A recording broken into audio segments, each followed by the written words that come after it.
অধিকারে অন্যজনের অন্যায় হস্তক্ষেপের ফলেই জগতে সৃষ্ট হয় অশান্তি। জগতের অধিকাংশ যুদ্ধবিগ্রহ অন্যায় হস্তক্ষেপের কারণেই সংঘটিত হয়েছে। কিন্তু এই অশান্তি দীর্ঘদিন স্থায়িত্ব লাভ করতে পারে না। তবু এই অশান্তির শিকার হয় অগণিত মানুষ। অনেকদিন আগের কথা, পাশাপাশি দুটি মুসলিম রাজ্য দুটির মধ্যে সখ্যতা বিদ্যমান। এক রাজ্যের বড় শাহজাদার নাম হারুন, ছোট শাহজাদা ইমরান। সে বাদশাহর দ্বিতীয় স্ত্রীর সন্তান। বড় শাহজাদা হারুন বাদশাহর মতো সৎ এবং রাজ্যের দায়িত্বভার গ্রহণে উপযুক্ত। বাদশাহর ইচ্ছা তিনি বড় শাহজাদার উপর রাজ্য পরিচালনার ভার অর্পণ করে দিলেন। কিন্তু তার সেই ইচ্ছার চরম অন্তরায় হয়ে দাঁড়ালেন তার বেগমের ছেলে ইমরান বেশ বড় হয়েছে। বেগমের ইচ্ছা ইমরান সিংহাসনের অধিকার লাভ করুক। কিন্তু বেগম জানেন, বাদশাহর কাছে তার ছেলেকে রাজ্যভার অর্পণের জন্য জানালে তাতে বাদশাহর সম্মতি পাওয়া যাবে না। তাই এই ব্যাপারে তিনি কিছু কূটকৌশলের আশ্রয় নেন।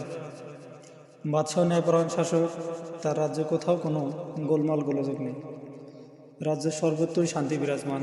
এমন দিনে এক প্রজা বাদশাহর দরবারে এসে অভিযোগ করল যে একজন তার কন্যাকে অপহরণ করেছে। সে এর উপযুক্ত বিচার চায়। বাদশাহ অভিযোগ শুনে অবাক হয়ে বললে, এত বড় অন্যায় কার দ্বারা সংঘটিত হলো? সেনাপতিকে নির্দেশ দিলেন, যাও অতি সত্বর সেই আসামিকে আমার দরবারে হাজির করো। তারপর তদন্ত করে পাওয়া গেল বাদশাহর দ্বিতীয় ছেলে ইমরানই এই অপকর্ম করেছে। বাদশাহর কর্ণগোচর হওয়ার পূর্বে বিষয়টি বেগম জানলেন। তিনি ছেলেকে এ কাজের জন্য খুব তিরস্কার করলেন, কেননা বিষয়টি ফাঁস হয়ে গেলে তার উদ্দেশ্য সাধনে চরম বিঘ্ন সৃষ্টি হবে। তাই তিনি অন্দরমহলে জিহিদারা প্রধান সেনাপতিকে গোপনে ডাকলেন।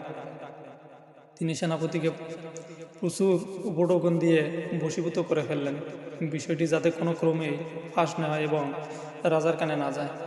এমনকি বাদশাহও যাতে এটা জানতে না পারে তার ব্যবস্থাও করতে বললেন। উপকৌটন গ্রহণ করে সেনাপতি বাদশাহকে জানালেন। তদন্তে কাউকে দোষী সাব্যস্ত করা গেল না। অভিযোগটি মিথ্যা প্রতিপন্ন হলো। কাউকে আসামি করে কাঠগড়ায় দাঁড়াতে হলো না। শিকারে বের হওয়া বাদশাহের প্রিয় শখ। বড় ছেলেকে কোনো অজ্ঞাত কারণে একটু বিমর্ষ বলে মনে হলো বাদশাহ। তাই তিনি তাকে শিকারে যেতে আদেশ করলেন। পার্শ্ববর্তী রাজ্যের রাজকন্যা জাহানারাও সঙ্গী সাথী সহ একই বনে শিকারে উপস্থিত। একটি পাখিকে উভয়ে তীর নিক্ষেপ করে। দুটি তীরে পাখির দেহে বিদ্ধ হয়ে পাখিটি মাটিতে পড়ে গেল। শাহজাদা বলল, আপনার তীরের আঘাতে পাখিটি ধরাশায়ী হয়েছে, অতএব পাখিটি আপনার।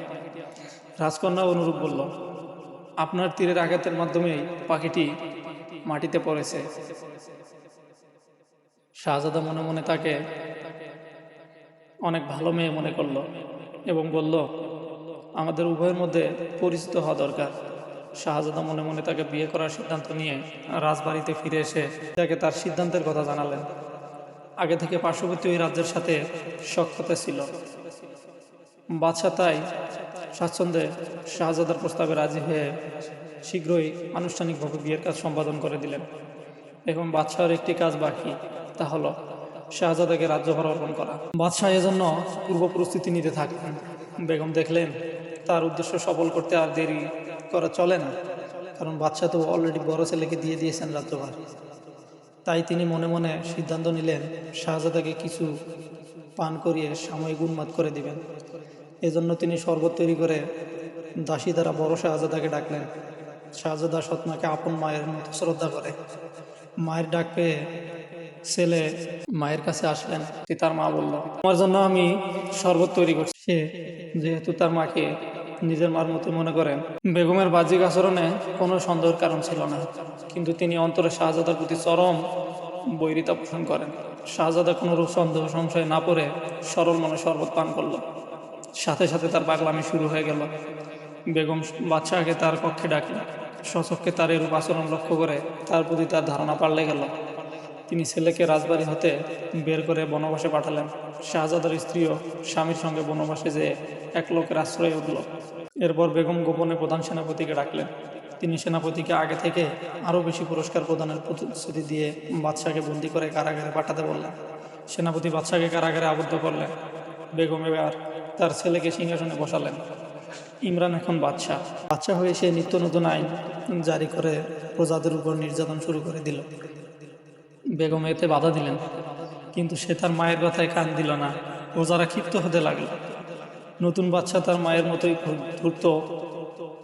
সে জানে এবার সেনাপতি প্রতিশ্রুত উপঢৌকন দাবি করবে, তাই সে সেনাপতিকে পুরস্কার প্রদানের জন্য ডাকলো। সেনাপতি আসলো, তরবারি উঁচিয়ে বলল, পুরস্কারের লোভে যে ব্যক্তি একজন সৎ বাচ্চাকে কারাগারে পাঠাতে পারে, পুরস্কারের লোভে পড়ে সে আমারও চরম ক্ষতি করতে পারে। এ বলেই তাকে শেষ করে দিল।